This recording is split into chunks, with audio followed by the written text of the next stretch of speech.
It's December 19th, and just ordered this, and it's 10:26 p.m. in Arizona. Ordered from the Val Vista baseline location, and got raw meat. Back in 2022, MrBeast Burger looked like one of the smartest creator business moves ever pulled off. At its peak, the brand was flexing over 2,000 locations worldwide, popping up almost overnight like magic. Headlines were screaming about hundreds of millions in yearly revenue, and fans were hyping it as the future of fast food. A YouTuber building a global restaurant empire without owning a single building. That sounded next-level genius. Fast forward to 2025, and that empire is barely breathing. Most locations are gone. The company running the brand is now locked in a nasty legal fight with MrBeast himself. What used to feel everywhere is now reduced to a few ghost listings and one actual dining spot inside a mall in New Jersey. What was once sold as a revolutionary food model now feels more like a warning sign that fell apart almost as fast as it blew up. And here's the wild part. This collapse didn't come from one huge scandal, no single explosion. It happened slow, then quiet, and then suddenly all at once. To understand how MrBeast Burger went from viral gold to a zombie brand, you have to rewind back to its launch in December 2020. The world was locked down, restaurants were struggling, small businesses were closing left and right, delivery apps were booming, and people were desperate for anything fresh or exciting. Then MrBeast drops a video where he opens a restaurant that literally pays people to eat there. He's giving away burgers, cash, electronics, even cars. It's chaotic, generous, and perfectly aligned with his online persona. At the same time, he announces MrBeast Burger. Hundreds of locations go live instantly. Not one city, not one state, across the entire country. Soon, that number jumps into the thousands, spreading across multiple countries. And that's when people started asking the obvious question: how does someone open that many restaurants overnight? The answer was ghost kitchens. Instead of building physical restaurants, MrBeast partnered with a company that specialized in virtual food brands. Investigated secret ghost kitchens, starting off with Beast Burger, which according to Google Maps runs ghost kitchens out of gas stations, Thai restaurants, and even Mexican restaurants. And it turns out this was semi-true, as they were slinging Beast Burgers out of all these places, even inside of the Friendlies. After this, I had Tender Shack, which is a popular Uber Eats chicken spot, and it turns out they were just making these out of an Outback steakhouse. Even crazier is that it was the same exact chicken as they were using in their kids' meal. Pardon My Cheesesteak was up next, which is a virtual kitchen owned by Barstool employees, and I saw that it was served out of IHOP, and I thought it would at least be a separate cheesesteak from IHOP's cheesesteak, but it turns out to be the same exact thing. The conspiracy ran even deeper though, because It's Just Wings, a popular DoorDash restaurant, is just Chili's wings repackaged, and Conviction Chicken, a popular Uber Eats restaurant, is just Friday's wings repackaged. Even Chuck E. Cheese has a restaurant called Pasquale's Pizza that runs out of there, and spoiler alert, it's the same exact pizza as Chuck E. Cheese's. And the weirdest part of all of this is that none of the workers that I confronted seemed to have any clue that this was happening right under their noses in their very own restaurants' kitchens. Very strange. The setup was simple. Existing restaurants and kitchens already on delivery apps would add the MrBeast Burger menu. They cook the food using provided recipes, slap the branding on the bag, and send it out through Uber Eats or DoorDash. MrBeast brought the name, the hype, and the massive audience. The kitchens handled the cooking and ingredients. The delivery apps handled logistics. On paper, it looked flawless. Struggling restaurants got extra income during a rough time. MrBeast got instant nationwide reach during lockdowns. Fans felt like they were supporting their favorite creator just by ordering a burger. And for a while, it worked. Orders flooded in.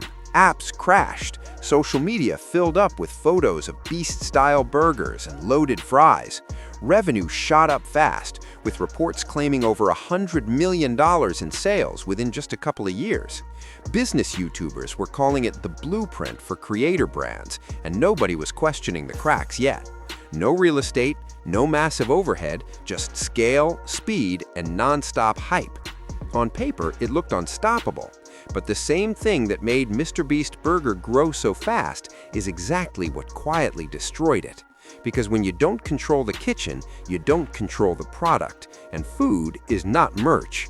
Once the hype wore off, reality hit hard. People started posting what actually showed up at their doors. Burgers that looked nothing like the promo pics, patties cooked wrong, orders missing items completely, fries cold and soggy, buns smashed, cheese barely melted. Some customers even realized their burger came from a random gas station kitchen or a diner they'd never heard of. The experience became a straight gamble. For you, money for you, money for you, money for you. You better come get a Beast Burger. I'm sorry for making you wait. Here's $100. Oh, thank you. You might want to give another 100. It's gonna be a second. Chris said it'll be a second. Here's another 100. It's a burger and some money. All right, it's nice meeting you. Here you go. Enjoy. Dude, I don't have any burgers right now, but here's $100. Thank you, bro. Yeah, man. This is the car I bought. I bought that car this morning on an impulse to give away, and since you got sideswiped, I thought we might as well give it to you. Mm-hmm. Yes. No, because I was just sitting there complaining about how I was going to get my car fixed. Thank you. No problem. Are you crying? Oh, she's going to make me cry. I don't get nothing, like, for real. I work hard for everything I got. I don't get nothing handed to me. Oh my gosh, I can't handle this. One person got something decent, the next got something barely edible. And the worst part, most customers didn't understand ghost kitchens. They didn't blame the random restaurant making the food, they blamed MrBeast because his name was on the box. TikTok made everything worse. Videos went viral showing sad burgers, weird textures, and food that looked like it had been through chaos. People joked that Beast Burger felt like a randomized loot box. Sometimes you got food, sometimes you got disappointment. Influencers started digging into the ghost kitchen model, and it got ugly fast. Some kitchens were running dozens of virtual brands at the same time. One grill, one fryer, 10 menus, 0 loyalty. Health inspectors didn't always even know which brands were operating out of which locations. Quality control at scale was basically non-existent, and MrBeast knew it. When people tagged him with bad orders, he responded. He apologized, he refunded customers, he publicly admitted something was wrong. He even adjusted delivery ranges in some areas to cut down cold food complaints. But here's the real issue. He didn't own the kitchens.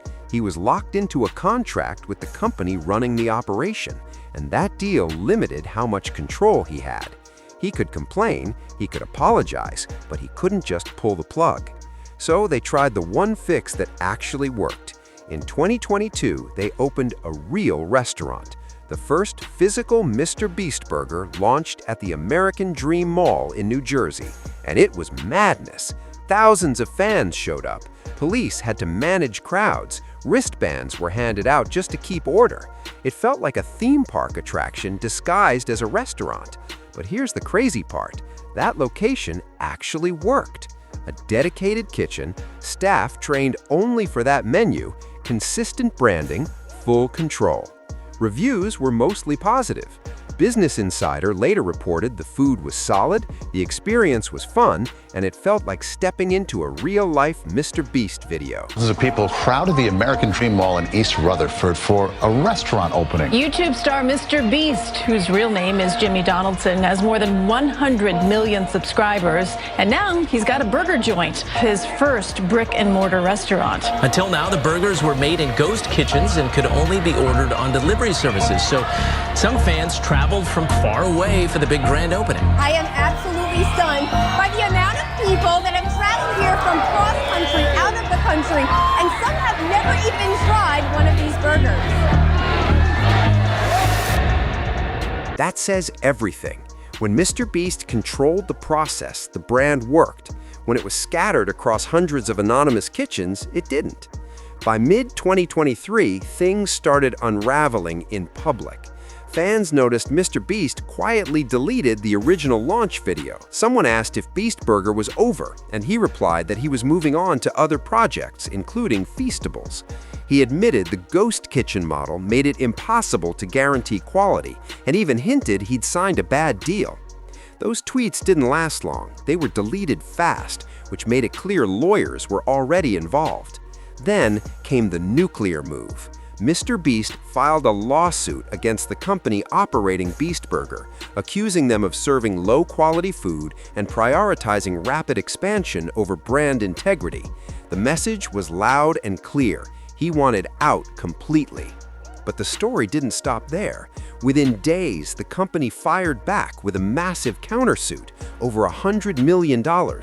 They accused him of defamation, claimed bad reviews were a minority, and said he was trying to bully his way out of a contract. Now things got surreal.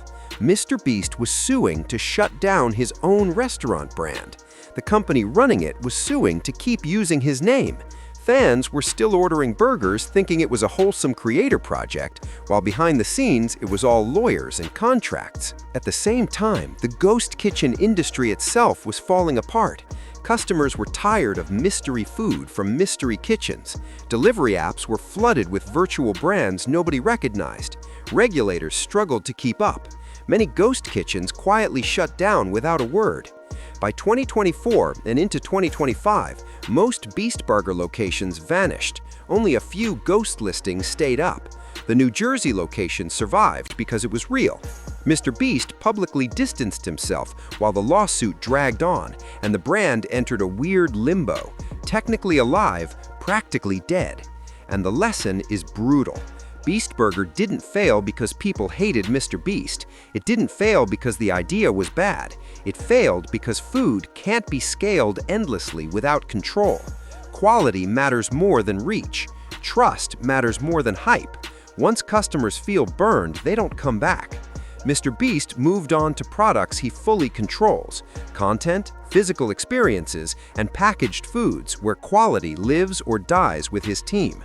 Beast Burger now stands as one of the clearest examples of how even the smartest creator empires can collapse when speed beats structure. Financially, it worked at first. Reputationally, it took a hit. Strategically, it's remembered less as a revolution and more as a warning. So what do you think? Did Beast Burger ever work for you, or were you one of the people who got burned by the ghost kitchen gamble? Drop your thoughts down below. Like the video, subscribe, share it around, and I'll see you on the next.